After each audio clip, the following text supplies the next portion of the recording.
అతడు ఆ వస్తువులు చీనా దేశంలోనికి తన దేవాలయానికి తీసుకొని పోయి తన దేవతలను గొప్ప మాసములో ఉంచెను. హల్లెలూయా, హల్లెలూయా, హల్లెలూయా. యెహోషువ ఏలుబడి యందు ప్రియులారా వాక్యం సెలవిస్తుంది. ఏమిటి అని మనం చూస్తే, ఆ ఏలుబడిలో యెరూషలేములో దేవుడు వాగ్దానం బట్టి వేలుచున్నప్పుడు అక్కడ దేవుని యొక్క స్థానంలో ఆయన ఉంచిన స్థానం ఏమిటి అంటే దేవుడు బొమ్మలు, విగ్రహాలు ఆయన ఆ బొమ్మలు అక్కడ పెట్టి కొలిచేవాడుగా ఉన్నాడట. దేవుని స్తోత్రములు. హల్లెలూయా. నపుంసకులను ఉంచాడు. ఆయన ఏలుబడి యందును ఎలా ఉన్నది అని మనం చూస్తే అక్కడ చెప్పుచున్నాడు, రాజవంశములో ముఖ్యములైన లోకములేని సౌందర్యములు, సకల విద్యా ప్రతిభములను, జ్ఞానము కలిగిన తత్వ జ్ఞానములను తెలివిన వారై రాజనగరమునందు నిలిచి ముందురు. కొందరు బాలులను, అర్షించిన కలిగిలను, విద్యను భాషలను వారికి నేర్పుచు ఉండేవి. హల్లెలూయా. ఆ రాజ్యంలో మనం చూస్తే ప్రియులారా వాక్యము సెలవిస్తూ ఉంది. ఏంటి అని అంటే ఆ రాజు అంట భాషలు కలిగే విద్య. ఏ విద్య? భాషలు కలిగే విద్య, తద్వారం చేయగల విద్య. ఆ విద్య నేర్పడానికి ఆ రాజు అక్కడ వారికి నపుంసకులకు ఆజ్ఞ ఇచ్చాడంట. వచ్చిన వారికి ఆ విద్య నేర్పడానికి వారు ఎలా నడవాలి, ఎలా రాజు దగ్గర ఉండాలి, ఎలా వినయం కలిగి ఉండాలి అని ఆ రాజు ఆ యొక్క విద్య నేర్పువాడై ఉన్నాడట. అక్కడ ఆ విద్య నేర్పుచూ ఉండగా రాజు తన భుజించిన ఆహారముల నుండి, రాజు తన పానము చే ద్రాక్షరసముల నుండి అనుదినము భాగము వారికి నియమించి 3 సంవత్సరములు వారిని పోషించారట. వారిని 3 సంవత్సరాల కానించి ఆ రాజ్యములో ఆ భాషలు నేర్పడానికి కల్దీల భాష. ఏ భాష అంట? కల్దీల భాష. ఆ భాష నేర్పువాడై మరి విద్య ఎవరికి లేనట్టు నా రాజ్యం సమృద్ధిలో ఉండాలని వారు 3 సంవత్సరముల కానించి అతనికి ఆ యొక్క ఉన్న నసపుకులకు విద్యను నేర్పించేవారే ఉన్నారట. అలాంటి వారి అందును 8వ వచనం దేవుని స్తోత్రములు. హల్లెలూయా. పానము చేయి ద్రాక్షరసములను పుచ్చుకొని తనను అపవిత్రపరుచుకున్నాడని దానియేలు ఉద్దేశించి తాను అపవిత్రములో కాకున్నట్లు వారిని ఇచ్చుకోకుండా సెలవు ఇమ్మని నసపుత్ర అధిపతులను వేడుకొనగా. హల్లెలూయా. ఆ రాజ్యములో దానియేలు మరి చూస్తే ప్రియులారా ప్రవక్తలైన వారు ఆ రాజ్యములోకి వెళ్ళారు. రాజు నసపుకులకు ఇచ్చిన అనుమతి ఏమిటి అంటే మరి మన రాజ్యం సమృద్ధిలో ఉంది కాబట్టి వచ్చేవారు అందరూ కూడా ఆహ్వానించాలి, వాళ్ళకి మంచి భోజనం పెట్టాలి, వాళ్ళు ఏమి తింటే అది పెట్టమన్నారని. ఒకవేళ ఎవరన్నా మాంసకృతిలోని ఏట తింటే ఏట చూసారా, అలా రాజు సమృద్ధి అంటది. ఏ సమృద్ధి? రాజ్య పరిపాలనలో ఎంత సమృద్ధి ఉందో, ఈ రాజు ఎంత బాగా ఏలుచున్నాడు, ఎక్కడి నుండి తీసుకొస్తున్నాడో తెలియదు కానీ ఇంత బహుమతి ఉద్దేశించి తాను అపవిత్ర కాకున్నట్లు వాటిని పుచ్చుకున్న సెలవేయమని నసపుకులు అధిపతిని వేడుకొనగా. ఇక్కడ దానియేలు అడుగుచున్నాడు, అయ్యా మేము మాంసాహారము తినము, శాకాహారము తింటాం, మాకు మాంసాహారం అక్కర్లేదంటే ఈ నసపుకులు అంటున్నారయ్యా, ఒకవేళ భోజనం సరిగ్గా మీకు పెట్టకపోతే మీ ముఖాలు పుషించినేమో అంటే నీరసం ఉందినేమో అన్నప్పుడు దానియేలు అంటున్నాడు, మరి మీరు 10 దినాల పాటు మమ్మలను పరీక్షించండి, మాకు శాకాహారం పెట్టండి, మాంసాహారం అక్కర్లేదు, మేము శాకాహారం తింటామో 10 దినాల పాటు మమ్మల్ని పరీక్షించండి అని దానియేలు చెప్పాడట. దేవస్థ స్తోత్రములు. హల్లెలూయా. హల్లెలూయా. హల్లెలూయా. దానియేలు కృపా కటాక్షం నుండి నన్ను అనుగ్రహించిన కనుక నసపుకు అధిపతి దానియేలు ఇట్లను, మీకు అన్నపానములను నియమించిన రాజు నా యజమానునికి నేను భయపరుచున్నాను. నీ నీడు బారులు ముఖములను కంటే మీ ముఖములు కృషించినట్లు ఆయన కనబడనేలా. అట్లయితే మీరు రాజు చేత వాడు ప్రాణాపాయములను కలగచేయవారు. నసపుకుల అధిపతి దానియేలును హనన్యా, మిషాయేలు, అజర్యా అనువారు నియమించిన నియమములతోనూ దానియేలు ఇట్లనెను, భోజనముకు శాఖాధికారములను పానములను నీళ్లను నీ దాసులకు మాకిచ్చి దయచేసి 10 దినములు మమ్మలను పరీక్షించుము. హల్లెలూయా. హల్లెలూయా. హల్లెలూయా. హల్లెలూయా. చూసారా ప్రియులారా, వాక్యము సెలవిస్తుంది. ఏంటి అని మనం చూస్తే దానియేలు అంటున్నాడు, అయ్యా మీ రాజ్యం సమృద్ధి ఉంది కాదంటలేదు, కానీ మమ్మల్ని మేము శాకాహారం తింటాం, మాంసాహారం తినం అంటున్నాడు. అన్నిటికంటే మాంసాహారాలు బాగా తినేవారికి మరి ఏం కలుగుద్ది అంటే మత్తు కలుగుద్ది అంట.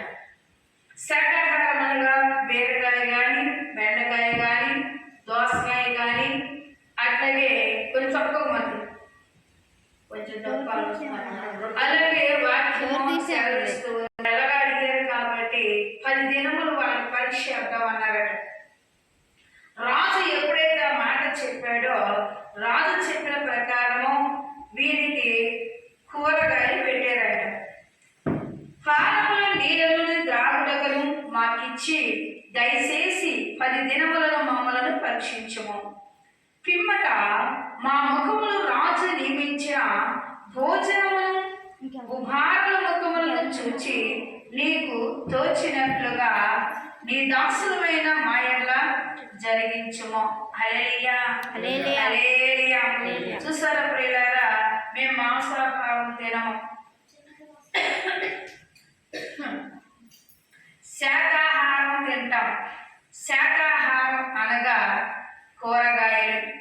మరి రాజు అందరికీ కూడా చాలా మాంసము, చేపలు, మరి ఎన్ని రకాలు పిట్ట చేపలు ఉన్నాయో, ఎన్ని రకాలు జంతువుల్లోని తినగలిగిన మనుషులు ఉన్నారో అలాంటివన్నీ ఏర్పాటు చేశారంట ఆ రాజు. ఇది వారి యొక్క గ్రామస్తులే కానీ, బయట నుండి వచ్చేవారు కానీ అసలు చాలా సమృద్ధిగా తింటున్నారంట. కానీ ఇక్కడ 3 వ్యక్తులు కనబడుచున్నారు. దేవుని స్తోత్రములు. హల్లెలూయా. హల్లెలూయా. 2వ అధ్యాయము అదే వచనము. నెబుకద్నెజరు తన ఏలుబడి యందు 2వ సంవత్సరము అందరినీ ఎన్ని సంవత్సరాల కాదు పోషించారు? 3 సంవత్సరాల కాదు. ఏ కొత్తగా లేదు, అన్ని ఇంటికి వెళ్ళిపోయేవాడు. వాళ్ళకి ఏ ఒక్కటి కూడా కొరత లేకుండా పెంచాడంట ఆమె. ఇప్పుడు రాజు కళ కన్నాడు. కళభావం చెప్పడానికి కళదీలు వారిని, మరి చెక్కున గాండులని, గాంధీ విద్య గలవారిని పిలవనంపాడంట. నేను కళ కన్నాను, నాకు మీరు ఈ కళభావం చెప్పాలి. నేను అది మర్చిపోయాను, నా కళలో ఏమొచ్చిందో అది మీరు చెప్పాలన్నాడంట. మేమైనా దేవుడు ఆత్మ గలుగుమా? మేము ఎలాగ చెప్తాము? చెప్పకపోతే మిమ్మల్ని తునకలుగా చేస్తానండి. దేవుని స్తోత్రములు. హల్లెలూయా. ఆలోచించా, శుభ్రంగా పానం తిన్నాము, హాయిగా 3 సంవత్సరాలు ఏ బాధ లేదు, ఏ చింత లేదు. కానీ ఇప్పుడు రాజుకు కష్టం వచ్చింది. హల్లెలూయా. కాగా రాజు తాను కలిగిన కలను దిగునుగాండ్లను, రాజా నేను దాన్ని మరిచిపోచింది కానీ కలకు దానిని బాబు మీరే తెలియజేయండి. హల్లెలూయా. హల్లెలూయా. కళ నేను కన్నాను నిజమే, కళ నాకు గుర్తులేదు. ఆ కళ మీరే చెప్పాలన్నాడంట ఈ రాజు. వీళ్ళంటున్నారంట, కళ చెప్పకపోకుండా మనం ఎలా చెప్తాం, మనం ఏం చేయగలం అంటున్నారంట. కానీ పిల్లరా మళ్ళా రాజును అడుగుచున్నాడు. దేవుని స్తోత్రములు. హల్లెలూయా.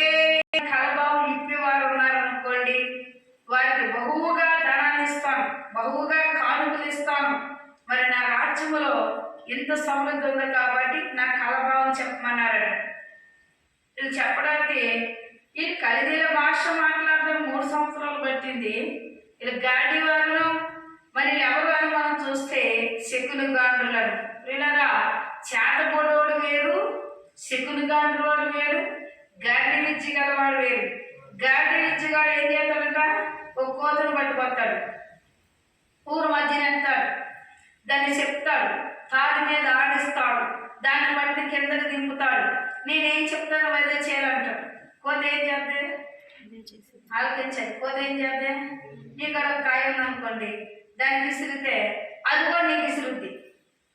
గాడి విద్య గలవాడు చేసిన పని ఇదే. వాడు ఏదైతే ఒక విద్య నేర్చుకున్నాడో ఆ విద్యను కూడా 3 సంవత్సరాల పాటు రాజు దగ్గరే అన్నపానంలో పుచ్చుకొని రాజు ఎలా పోషించాడు.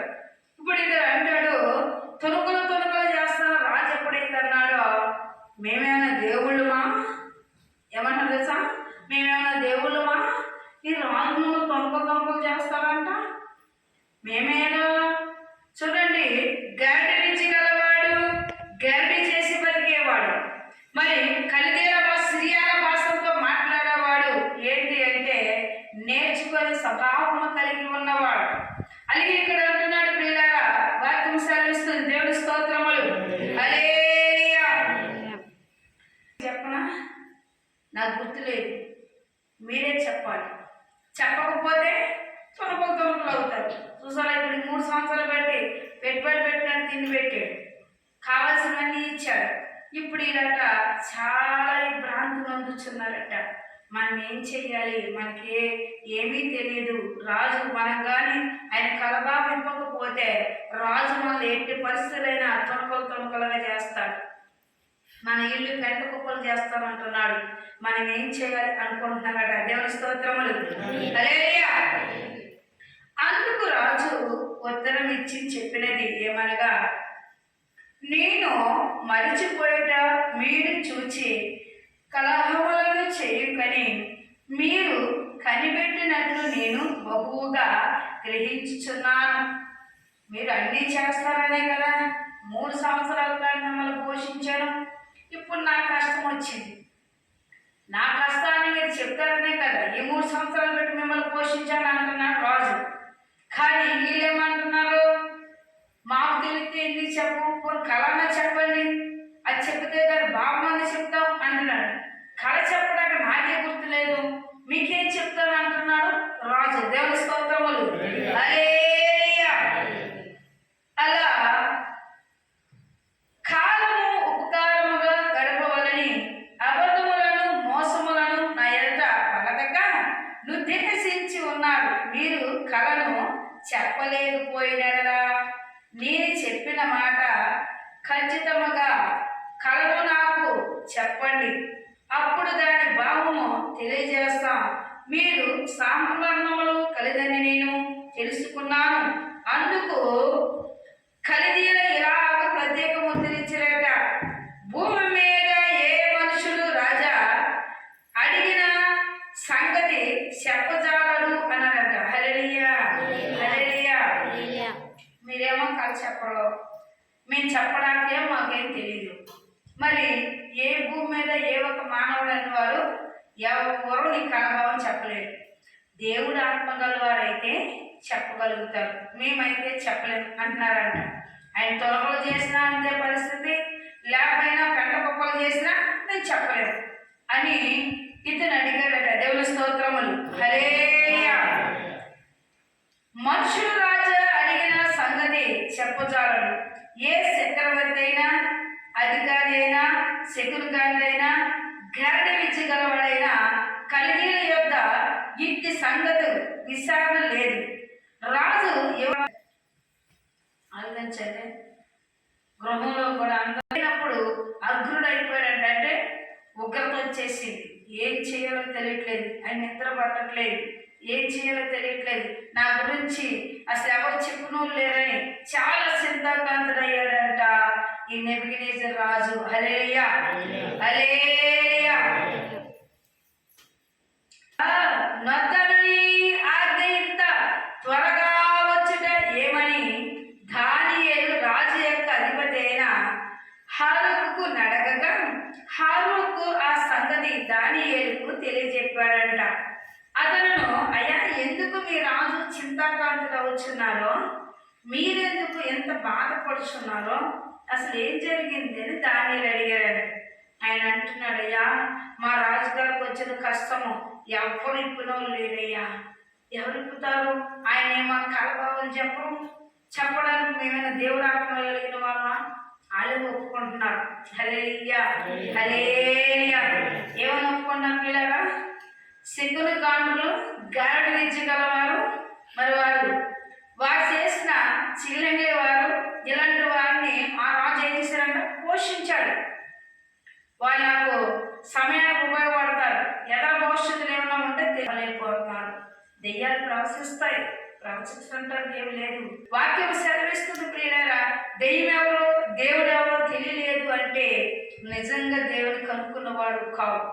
దేవుడు ఎవరో దెయ్యం ఎవరో నువ్వు తెలుసుకుంటేనే ముందు అప్పుడు ప్రవచనమందని నువ్వు ఎరిగి ఉంటావు.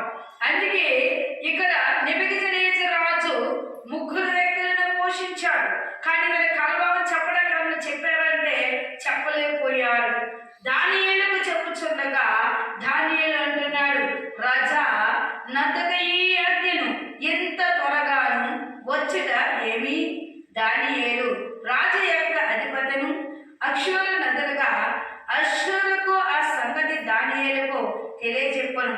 అప్పుడు దానియేలు రాజు సన్నిధికి పోయి స్వప్న భావములను తెలియచేయడంటే తనకు సమయము దయచేయమని రాజును బతిమలాడును. హల్లెలూయా, హల్లెలూయా.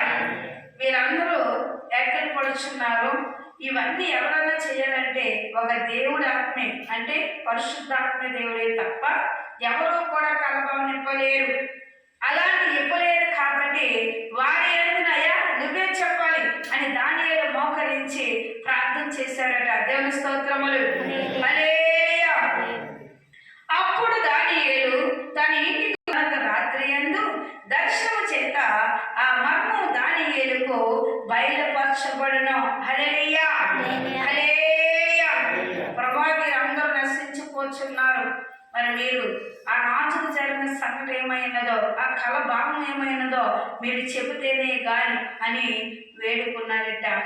దానియేలుకి స్వప్నమందు దేవుడు నెబుకద్నెజరు ఆ కలభావం 2 సంవత్సరాల కంటే ఏకదీక్ష కన్నా ఆ కలభావం అంట దానియేలుకు బయలుపరిచాడంట దేవుడు.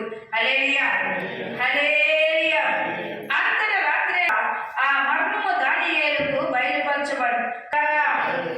దానియేలు ఎక్కడికి వచ్చాడు? మీరేం భయపడకండి. రాజు సముఖంలోకి తీసుకెళ్ళండి. రాజు సభలోకి నన్ను తీసుకెళ్ళండి.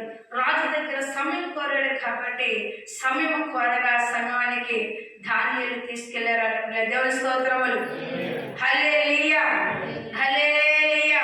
3వ అధ్యాయం మధ్య వచ్చి మనం చూస్తే మాట్లాడుతున్న మాట, రాజు నెబుకద్నెజరు బంగారు ప్రతిమ ఒకటి చేయించి బబులోను దేశములో దూరమునున్న మైదానములోని దాన్ని నిలబెట్టెను.